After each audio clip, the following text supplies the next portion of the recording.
പ്രതീക്ഷയുടെയും പ്രതീക്ഷകളുമായി വിഷു നിറക്കണി കാഴ്ച കണ്ട് മലയാളികൾ. ഗുരുവായൂരിലും ശബരിമലയിലും വൻ ഭക്തജന തിരക്ക്.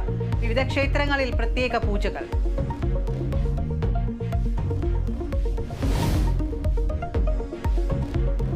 പണം സമാഹരിച്ചെങ്കിലും മോചനം അകലെയോ? അബ്ദുൾ റഹീമിന്റെ മോചനത്തിൽ ആശങ്ക. 3 മാസം വരെ കാലതാമസം വരുമെന്ന സൂചന. വഴിക്കണ്ണുമായി നാട്.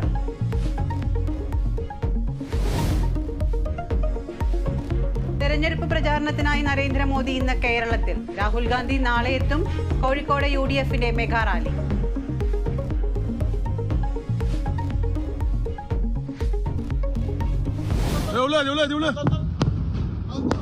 يا ابوي على المكلتين على المكلتين خبط في دار. പശ്ചിമേഷ്യ വീണ്ടും സംഘർഷത്തിലേക്ക്. ഇസ്രായേലിന് നേരെ ഇറാന്റെ ഡ്രോൺ ആക്രമണം. തിരിച്ചടിക്കുമെന്ന് ഇസ്രായേൽ. വ്യോമമേഖല അടച്ച ജോർദാനും ഇറാഖും ലെബനനും. ആശങ്ക രേഖപ്പെടുത്തി ഇന്ത്യ.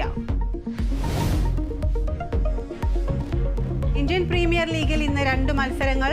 വൈകിട്ട് 3:30 നടക്കുന്ന മത്സരത്തിൽ കൊൽക്കത്ത ലക്നൌവിനെ നേരിടും. മുംബൈ ചെന്നൈ സൂപ്പർ പോരാട്ടം രാത്രി 7:30 വാങ്കഡെ സ്റ്റേഡിയത്തിൽ.